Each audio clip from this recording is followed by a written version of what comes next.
Bryan, looking to look back on your career and get a sense of the best 11 that you've ever played with. So to give us an overview first of all, can you talk us through your career in your own words, please? Yeah, of course. Yeah, obviously, to come through the youth system here at Wrexham. Got my breakthrough in the first team at 17 years old under Brian Flynn, and then had some great times at the club. You know, great FA Cup runs, and then the club sold me to Birmingham City which was just on £1 million with add-ons. So went over to Birmingham, stayed there for just short of 8 years, helped the club progress from a Championship club into the Premier League, and not just getting the Premier League, sustain that survival as well, which was key. At Birmingham they offered me another 3-year contract to stay with a testimonial, which at the time I think people look at it as quite lucrative, and you can, 10 years service at any club needs to be recognised, but I decided not to take the offer up, and I wanted to test myself. I wanted to go and work under different managers, and I went and signed for Charlton for 3 years. So Alan Kervishley was manager. Obviously they were a Premier League team at the time, doing well in the Premier League, mid-table finishes quite often. And yeah, I spent 3 seasons there, stayed in the Premier League two years on the spin, and then unfortunately the last season we got relegated down to the Championship. At that point I left and went to Hull City. It's a 3-year contract there. They had a lot of hope of trying to as a plan really to try and get into the Premier League. It was a 3-year plan, so I signed a 3-year deal, and miraculously we'd done it in the first year. It was just unbelievable for the club, the first time they got there in their history. So yeah, and not only like the other clubs as well, not only did we get to the Premier League, we sustained it as well the following season, which was fantastic. So from there, I was getting obviously later on in my career then, started picking up a few little niggles, a few Achilles tendon problems, and started filtering around some of the lower league teams. I had a spell at Grimsby, Burton Albion. I had a loan spell at Derby County, which was a good experience. Went abroad to play in Iceland, just to try and maintain my fitness. Obviously being out for such a long time with my Achilles, and then I came back and sort of finished my professional career at Accrington. Played a season there. So yeah, I filtered down and into semi-pro, and then started concentrating on my coaching, and this is where I am today. And then one sort of international gap for the Football League under 21 11. Yeah, it was, and that was when I was at Wrexham. All them years ago they used to do that, didn't they? Where they play all the best under 21s players from all the league clubs who get together and go and play, and I was chosen from Wrexham. All the players who were in that team were all from the higher leagues, so it was a great experience for me. That was the first time really I'd been abroad as a national squad really, but yeah, we played Italy, we drew 1-1, and I started the game. Yeah, it was a great experience. On to the 11 then, what formation are you going for? Yeah, this was difficult. Names a lot of clubs that I've played for, but I'm pretty sure you'll know the clubs that I'll probably choose my best 11 from, being obviously an ex-Premier League player. So yeah, the formation I'm going to go 4-3-3, similar to what we play, here at Wrexham. So yeah, it just gives me a good balance, I think, with some of the personnel that I've chosen. So in goal, I've gone for a goalkeeper that was unbelievable for us at Hull City in that promotion campaign. His name's Bo Myhill, he's a Welsh international, American lad originally, but yeah, he's got a Welsh family, so unbelievable talent. And even the year that we stayed up as well, he was fantastic, and a great lad off the pitch as well. I'm really big on environment, and Boaz was the life and soul of it. So he was a great lad to have around the dressing room. Onto the defence then. Back four. Yeah, as a right back, it was a tricky one. It was between two. Played with a player at Charlton called Luke Young. He was very good, England international. Again, a great lad off the pitch, but I've gone against Youngie. I've gone for a player that I played with at Birmingham City, who's gone on to be a manager there as well, Gary Rowett.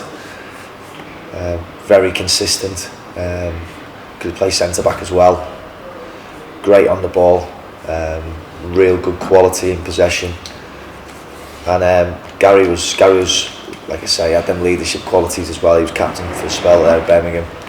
But yeah, you just knew his quality. You know, he'd come through at Everton, Derby, and ended up at Birmingham City, and yeah, he was very focused as a footballer, and it's shown in his game really. So that's why I've gone for Gary at the right back.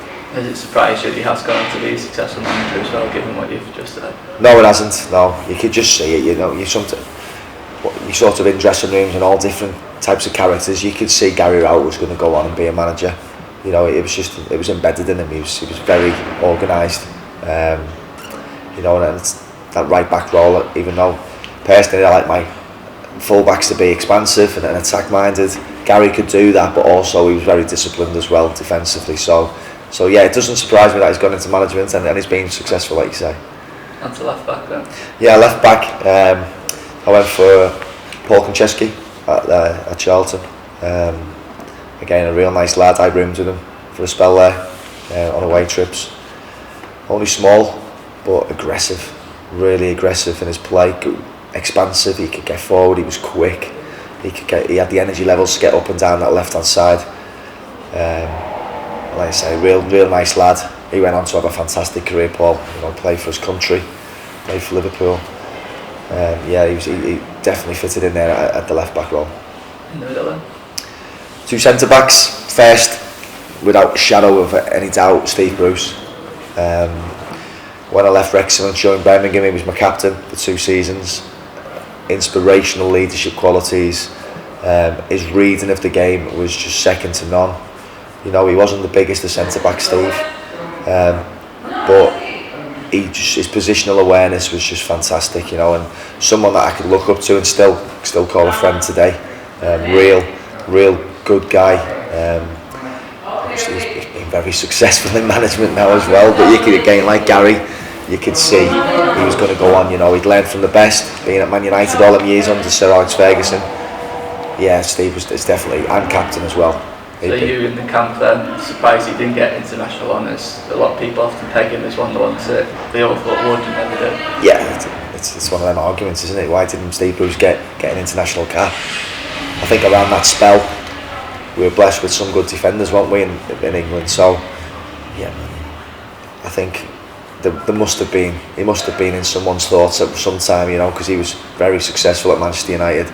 Yeah, I find it unbelievable that he didn't manage to get an international cap, but you know, he never bothered him. You know, he never really spoke about it. But real nice character around the place. You know, when you talk about standards, you know, he was right up there. He set the standards high, and yeah, brilliant to work with. Who would you have alongside? Yeah, alongside left sided centre back. Another one who was at Birmingham with me, who came in. He was absolutely fantastic. Hit the ground running. Matthew Upson. Again, has a really good career. Played for England. Really technically very good as a centre back as well. I don't think he got a lot of credit for that, but yeah, he was a good passer of ball. Defensively very good. Recovery excellent.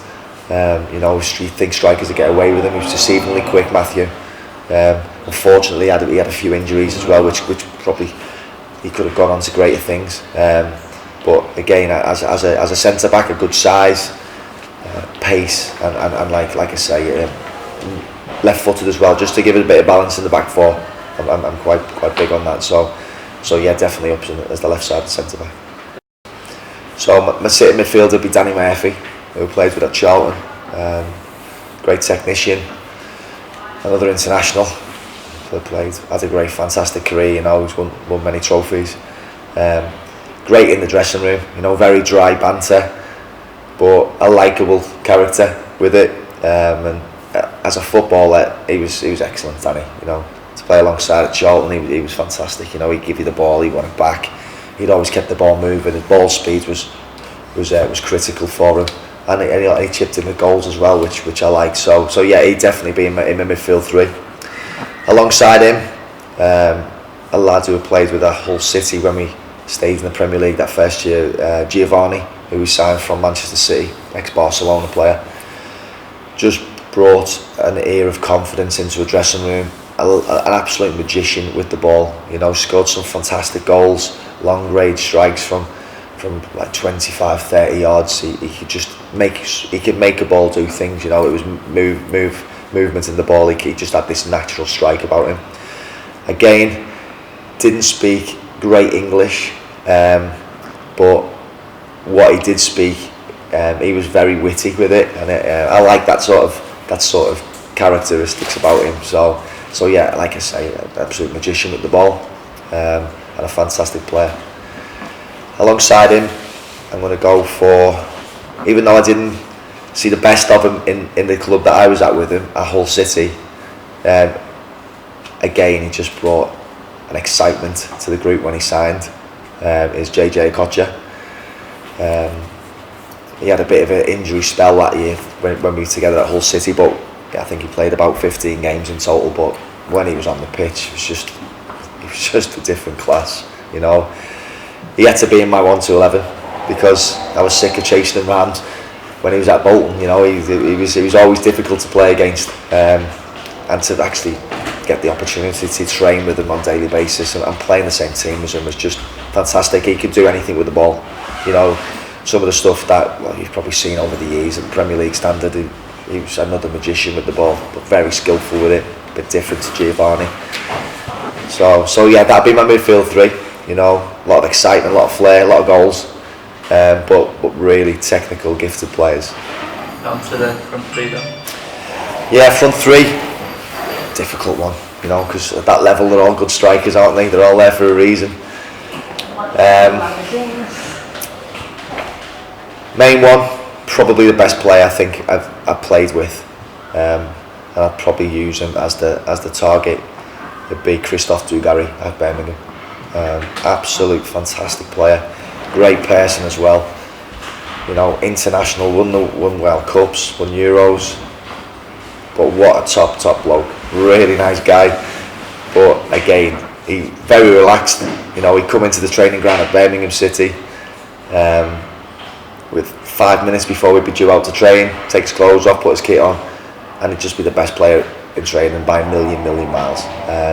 He'd do things on the training ground that everyone would just stop and watch, and he didn't just do it on the training ground, he replicated it in games as well. And that season we stayed up in the Premier League, that first season when Christophe comes to the team, a lot of it was down to him. You know, he came in the January and it just gave everyone a new lease of life and a belief that we could actually stay in this league, and we did. We've done it comfortably with games to go. And as a player, out of all my 1-11, he's probably the best I've played with. So I take my hat off to him. Alongside him, another player that I played with at Birmingham City who came in and made a massive impact at the club was Mikel Forssell. More of a goal threat, you know, clinical finishing at his best. Left foot, right foot, any opportunity, very skillful around the box as well, always looking on the shoulder, which I like. But again, another good lad. You know, he had a great career. He had some top clubs, and I had the pleasure of playing with him at Birmingham City. You know, he scored a lot of goals with Birmingham City. I'd like to think I'd give him a lot of assists personally, but yeah, we had a good relationship, me and Mikel. You talk about partnerships and things like that, and getting an understanding with players. You know, we've seen it with our group now, haven't we? This pre-season already. I did have an understanding with Mikel and Christophe to that matter as well. So yeah, they were definitely two of the three. And the last one, but no means least, a striker that made a massive impact when we were at Charlton is Darren Bent. Another one who plays on the shoulder, international footballer, fantastic talent, could finish any type of finish outside the box, 6-yard box. He was lethal. He could score with his head. He just had a knack of being at the right place at the right time, Darren, and he was quick as well. He was quick. He's not as quick nowadays, but back then he was, and he was fantastic for Charlton, fantastic for us, and he just brought a new energy to us in our strike force that we didn't have. And yeah, that was the first year I was at Charlton. He was fantastic. So that'd be my 1-2. Darren Bent just seemed to score goals everywhere, didn't he? For a good 5, 6, 7 year period. Yeah, he did. You know, and he was just a natural goal scorer. You know, it's strange to sort of put your finger on it because he had all different types of finishes in his locker. You know, he could, like I said then, he could score from outside the box. He scored a lot from inside the box. really good movement, timing of runs to get on the end of things. He was very, very good. Thanks, Brian. Thanks.